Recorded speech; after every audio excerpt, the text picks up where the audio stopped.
Claire Dawson had stopped believing in romance years ago. At 64, she had built a quiet, steady life for herself in a small coastal town in Oregon.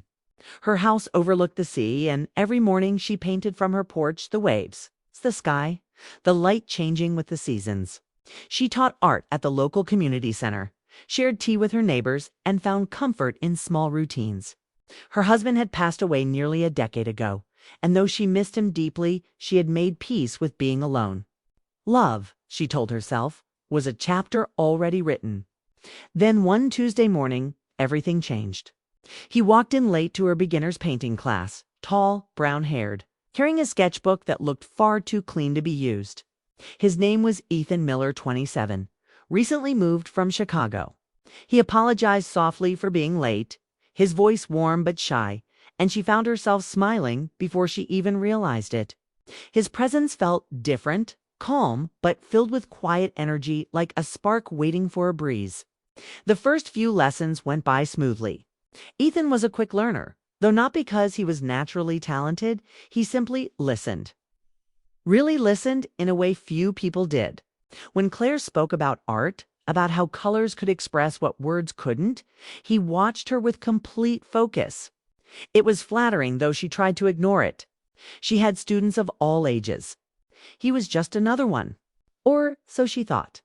One afternoon, as the class painted the sunset through the large windows of the center, Ethan asked her a question that lingered in her mind long after everyone had gone home. "Why do you paint the ocean so often?" he asked. She smiled, thinking it was obvious. "Because it's always changing." He nodded thoughtfully. "Maybe that's why I moved here," he said. "I needed something that reminds me that change can be beautiful." She didn't ask what he meant, but something in his eyes, the quiet sadness, the unspoken ache, stayed with her that night. Over the next few weeks, Ethan started arriving early and leaving late. Sometimes he helped her clean brushes. Other times he simply stayed to talk. He asked about her art, her travels, her favorite colors. He told her about his old life in Chicago, how he used to work as a graphic designer, till a personal loss made him leave everything behind. He never said who he lost, and she never pressed. It was enough to know that he carried pain too. One evening, as they cleaned up after class, he looked at one of her older paintings, a small piece of the ocean at dusk, and said, "You make it look peaceful." "I haven't felt peace in a long time." Claire didn't know how to answer.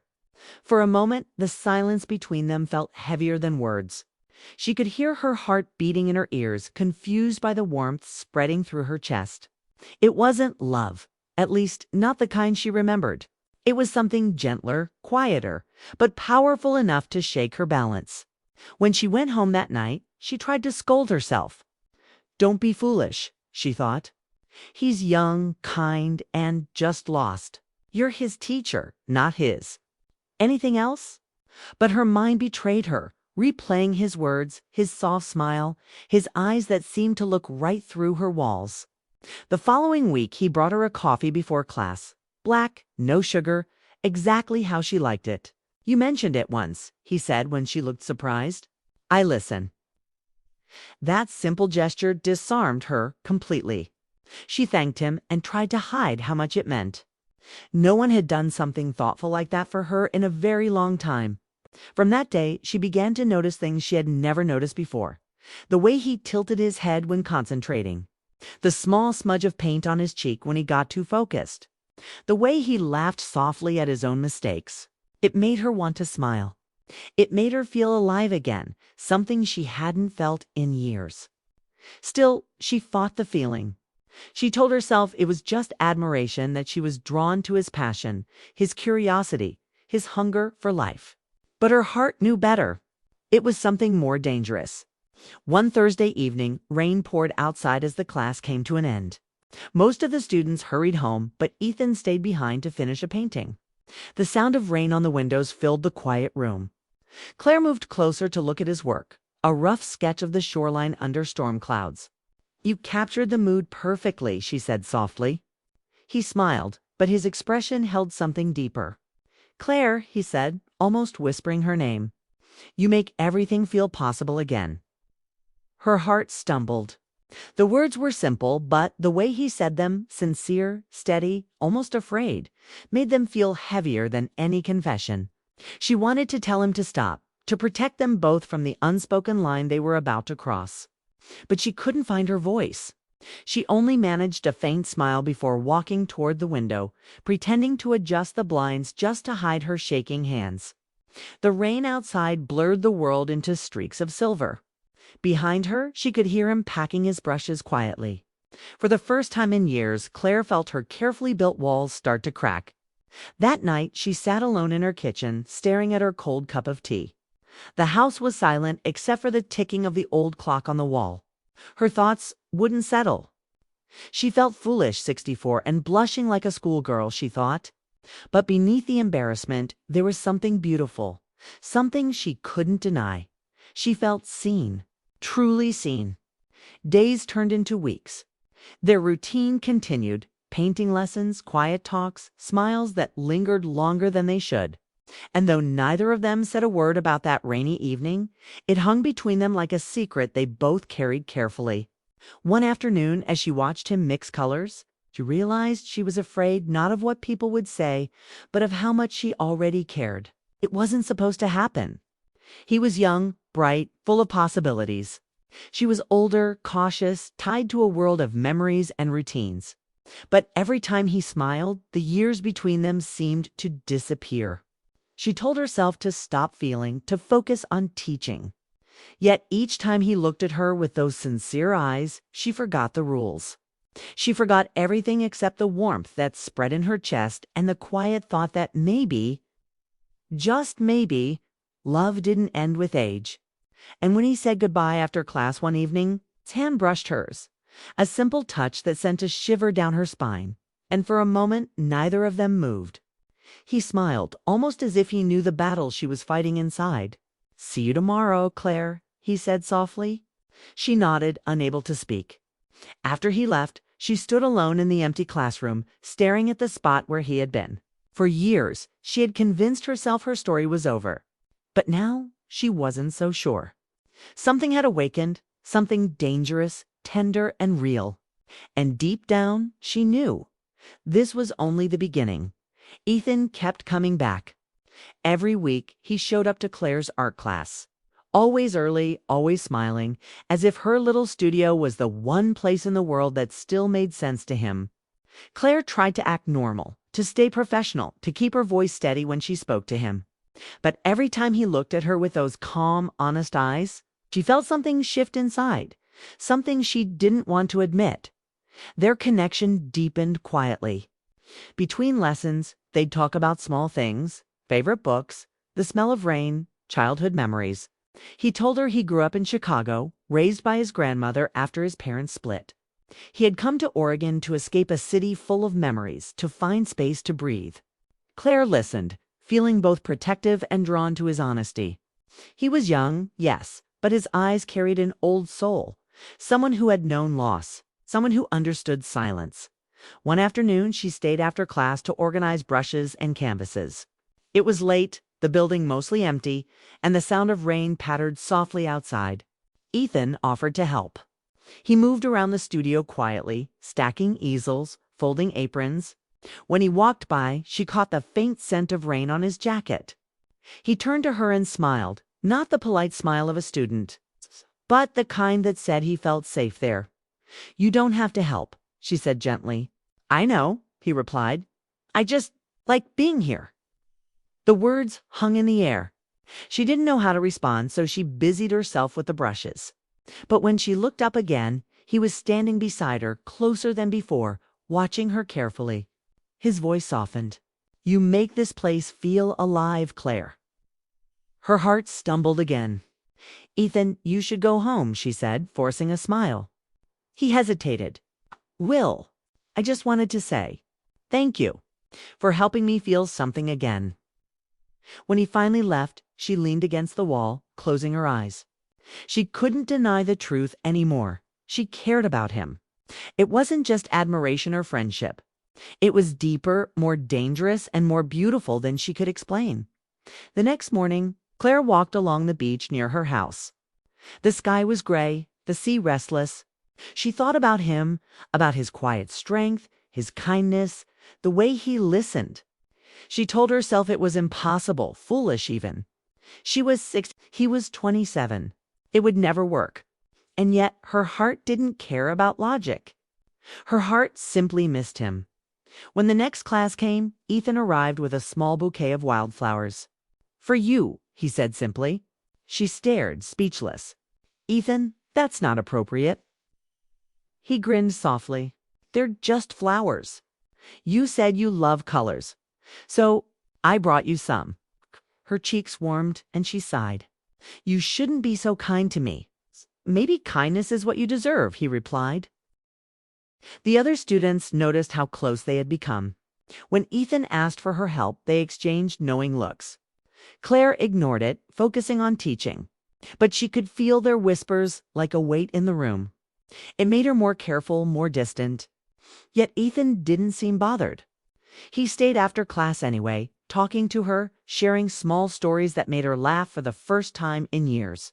One evening, the power flickered during a storm. The lights went out and only the dim glow from the window lit the room. Claire laughed nervously. "I guess that's our cue to stop." Ethan smiled. "Maybe it's a sign to slow down." They stood there, close enough to hear each other's breath. The sound of rain filled the silence. Claire looked at him, really looked. He wasn't a boy. He was a man who had lived, who had lost, who had come searching for something real, and somehow, impossibly, he had found her. She stepped back, heart pounding. "Ethan, whatever this is, can't happen." It looked hurt. "Why not?" "Because I'm old enough to be your mother," she said, her voice trembling. "People will judge. They'll think it's wrong." He paused, then said softly, "Do you care what they think?" She didn't answer. He smiled faintly and picked up his bag. "For what it's worth, I don't." And with that, he left. That night, Claire sat in her kitchen, staring at the flowers he'd given her, still bright in their vase. She knew what she should do, end this before it grew deeper. But she also knew the truth she couldn't ignore anymore. She didn't want it to end. The next few days felt heavy. Ethan didn't come to class. The empty chair where he usually sat felt like a missing heartbeat. She tried to focus on her other students, but her mind kept drifting. Was he angry? Embarrassed? Had he finally realized she was too old for him? Then, just as she was closing the studio one evening, she heard a familiar voice behind her. "You weren't at the beach today." She turned around. Ethan stood there holding a small painting, one she hadn't seen before. It was of her sitting on her porch painting the sea. He must have painted it from memory. Her breath caught. "I didn't mean to make you uncomfortable," he said softly, "but I can't pretend I don't care about you." She looked at the painting, then at him. "You don't even know me." "I do," he said. "Maybe not everything. But I know the way your eyes light up when you talk about art. I know you hum when you're concentrating. I know you love the ocean because it never gives up, no matter how rough it gets. And that's how I see you." Her throat tightened. She wanted to push him away to protect herself. But she couldn't. Not when he looked at her like that. Not with pity, but with admiration, with something real. "Ethan," she whispered, "this isn't simple." "I don't need it to be," he said. "I just need it to be honest." She didn't have an answer. He gave her the painting and walked away, leaving her trembling in the doorway. That night, Claire couldn't sleep. She kept replaying his words, his voice, the way he looked at her like she was someone worth loving. She realized that all her life she had waited for things to make sense, for love to fit inside rules. But maybe love wasn't supposed to follow rules. Maybe it just arrived quietly, without permission, and asked you to take a risk. The next morning, she placed the painting on her wall. She told herself it didn't mean anything, that it was just art. But deep down, she knew it was something more. Days turned into weeks. Their conversations grew shorter, but the silence between them grew heavier. She missed him terribly, but she was still afraid of gossip, of judgment, of heartbreak. Yet part of her heart whispered that maybe, just maybe, something beautiful was still possible. One afternoon, as she watched the ocean from her porch, she saw him walking along the beach below. Their eyes met just for a second. He raised his hand in a small wave. She hesitated, then waved back. And in that simple gesture, Claire felt a spark of something she hadn't felt in years. Hope, because even though she didn't know what would happen next, one thing had become clear. She couldn't keep pretending she didn't feel anything. Whatever this was between them, friendship, love, or something in between, it had already found a home in her heart. And deep down, she knew it was too late to ignore it anymore. The air in the art center began to change. What had once been a peaceful space filled with laughter and color now felt heavier, as if invisible eyes were always watching. It started with whispers. Two women in Claire's advanced class had seen her and Ethan walking along the beach. Then another student mentioned seeing him stay late after class. Soon the rumors took shape. Quiet, cutting, and cruel. Claire noticed it first in the way people avoided her gaze. The way conversations stopped when she entered the room. It didn't take long before the director, a kind but cautious woman named Julia, called her into the office. "Claire," she began carefully, "there's been some talk about you and a student. Ethan, right?" Claire felt her stomach drop. "We're not doing anything wrong," she said quickly. He's been going through a difficult time. I've been helping him." Julia sighed. "I understand, truly. But perception matters. You've been teaching here for years. You don't want your reputation questioned. Be careful." That night, Claire sat on her porch, watching the waves crash against the rocks. The warning echoed in her head. She knew Julia wasn't wrong. People rarely understood that two souls could connect without anything inappropriate happening. But she also knew that what she felt for Ethan wasn't something she could simply turn off. The next day, she decided to end it before it went any further. When Ethan arrived carrying a sketchbook and his usual warm smile, she couldn't meet his eyes.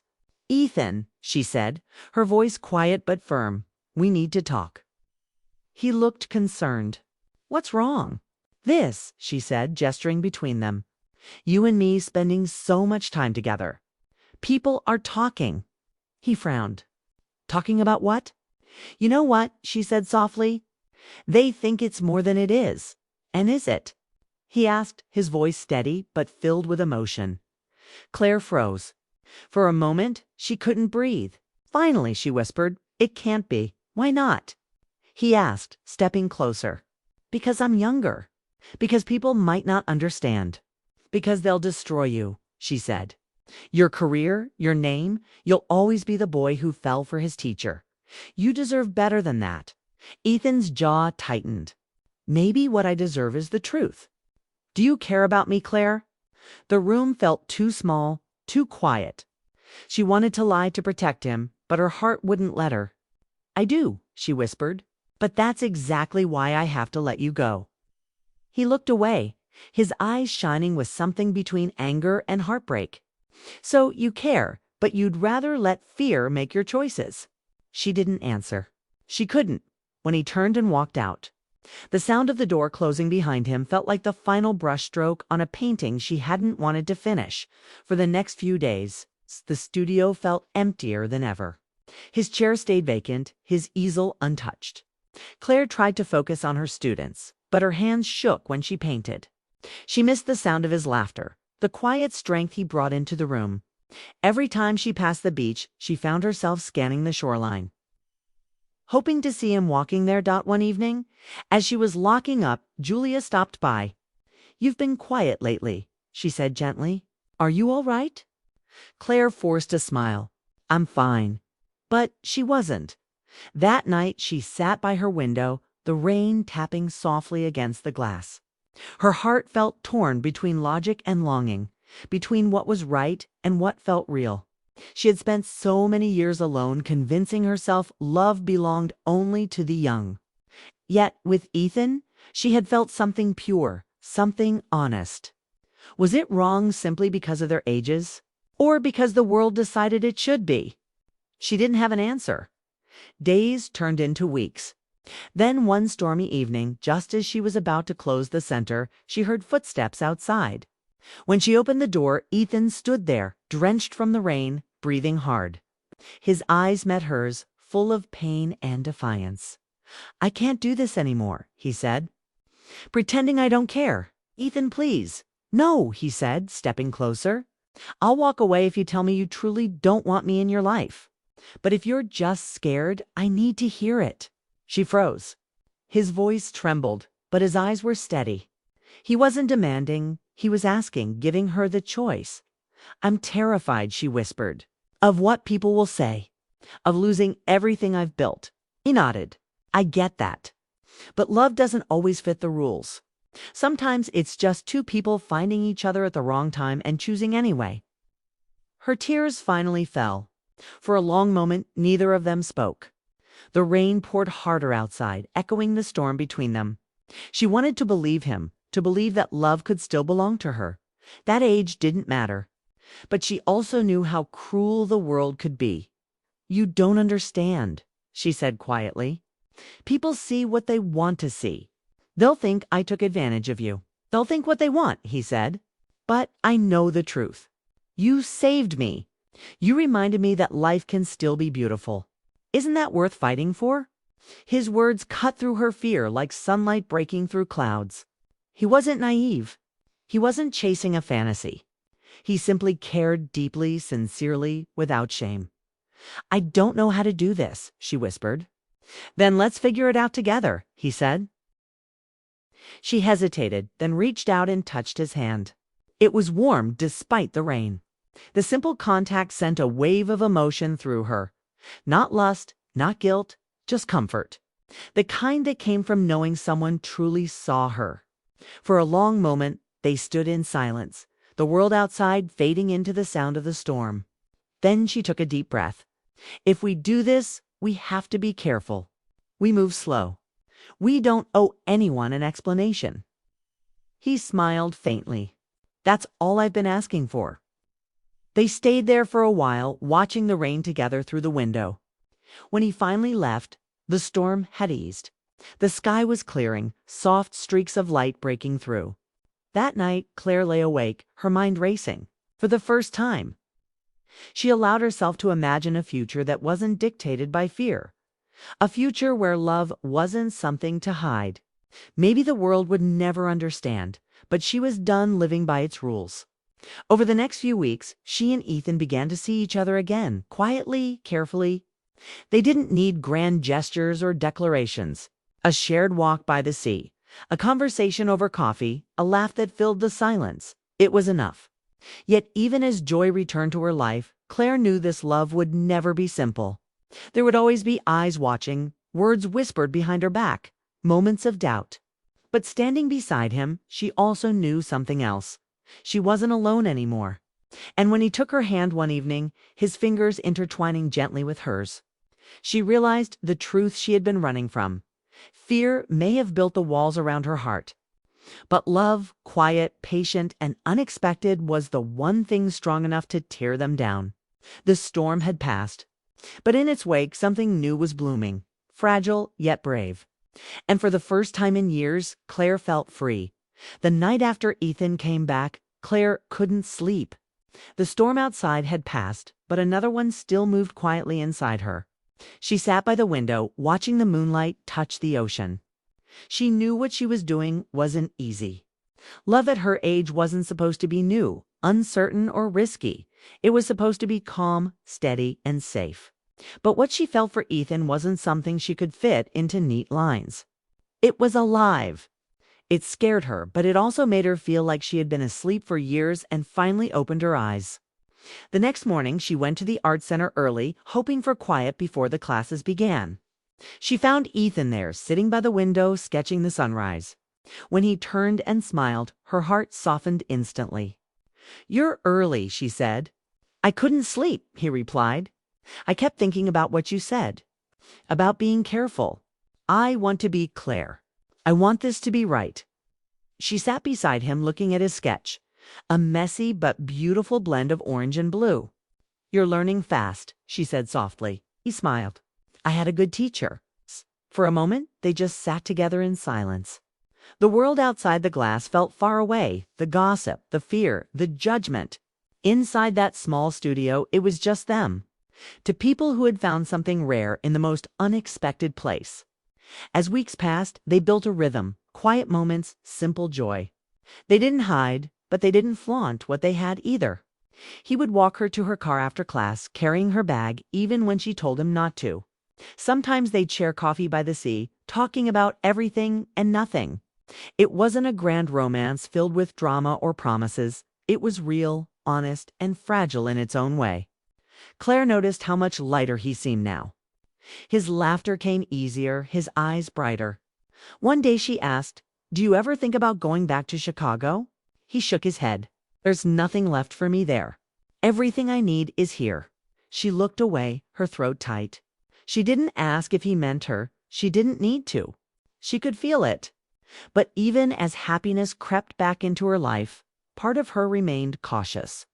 She was older. She had seen how quickly life could change.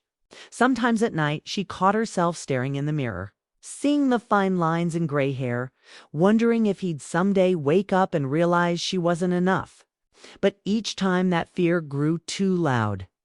Ethan would do something simple, hold her hand, bring her favorite flowers, paint beside her, and she'd remember that love wasn't about perfection, it was about presence.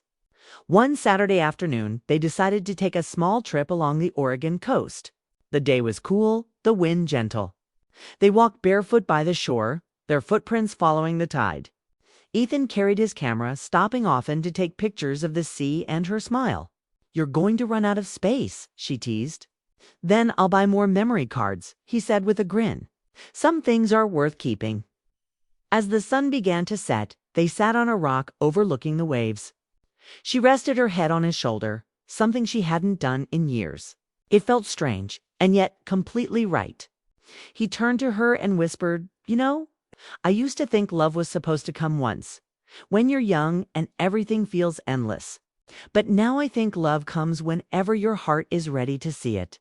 She smiled. "And you think mine was ready?" He looked at her with a softness that made her heart ache. "I think yours was waiting." The wind picked up, and for a long time they said nothing. They didn't need to. The moment itself felt like enough to people sitting at the edge of the world, finally at peace with what they'd found. When they returned to town, some people still whispered. Claire noticed, but she no longer cared the way she once did. She realized that the only opinion that mattered was her own. Her friends saw the change in her, the spark in her eyes, the color in her voice. "You seem happy," one of them said. Claire just smiled. "I think I am." At the art center, Ethan began volunteering to help with the kids' classes. The younger students adored him, and even the director, Julia, softened when she saw how passionate he was. One afternoon, as the class ended, Julia approached Claire quietly. "He's good with them," she said. Claire nodded. "He's good with everyone." Julia hesitated. "You know, people talk less now. They see how genuine you both are." Claire smiled faintly. "Let them talk. I stopped listening a long time ago." That night, Ethan joined her for dinner at her home. They ate simple food, laughed over stories from their week, and painted side by side afterward. Claire watched him work, the way his brow furrowed in concentration. The gentle rhythm of his brush, and felt a quiet warmth bloom inside her. This wasn't a wild love, the kind that burned fast and faded. It was steady, patient, and deeply human. At one point, he looked up and caught her watching. "What?" he asked, smiling. "Nothing," she said softly. "Just realizing how lucky I am." He shook his head. "No, I'm the lucky one." Later that evening, they stepped outside to watch the stars. The sky stretched endlessly above them, a blanket of silver dots. Claire leaned into him, and he wrapped an arm around her shoulders. She felt safe there, safe in a way she hadn't felt in decades. "Do you ever regret anything?" she asked quietly. He thought for a moment. "Only the time I wasted being afraid." She smiled. "Then we're both guilty." They stood there for a while, letting the cool night air fill the silence. Finally, he turned to her and said, "Claire, You're the reason I believe in second chances." She looked at him, her heart swelling. "And you're the reason I stopped thinking love was only for the young." The ocean whispered below them, steady and endless, like the heartbeat of time itself. Months later, their story had settled into something beautiful and ordinary. The world had moved on, the gossip had faded, and life had become simple again. Coffee in the mornings, painting lessons, long walks by the sea. Yet beneath all that simplicity, their bond remained strong. Claire often thought about how unexpected it all was, how love had found her when she least expected it, how it had arrived quietly, without asking for permission. She no longer cared that it didn't look like anyone else's story. It was hers. It was real. One evening, as the sun dipped below the horizon, Ethan placed a small painting in her hands. It showed the two of them standing together by the water, the sky burning gold behind them. "It's us," he said softly. "Not perfect, but together." She smiled through tears. "Then it's perfect enough." And as they stood there, watching the sea turn to silver in the fading light, Claire finally understood something simple and powerful. Love has no clock, no rule book, no expiration date. It comes when it's meant to, even when the world says it shouldn't. She took his hand, her heart steady and sure, and whispered, "I'm not afraid anymore." Ethan squeezed her hand gently. "Good," he said, "because neither am I." The waves rolled in, endless and calm. And for the first time in a very long time, Claire Dawson, 64 years old, artist, widow, dreamer, felt young again. Because love, she had learned, doesn't ask how old you are. It only asks if you're brave enough to feel it.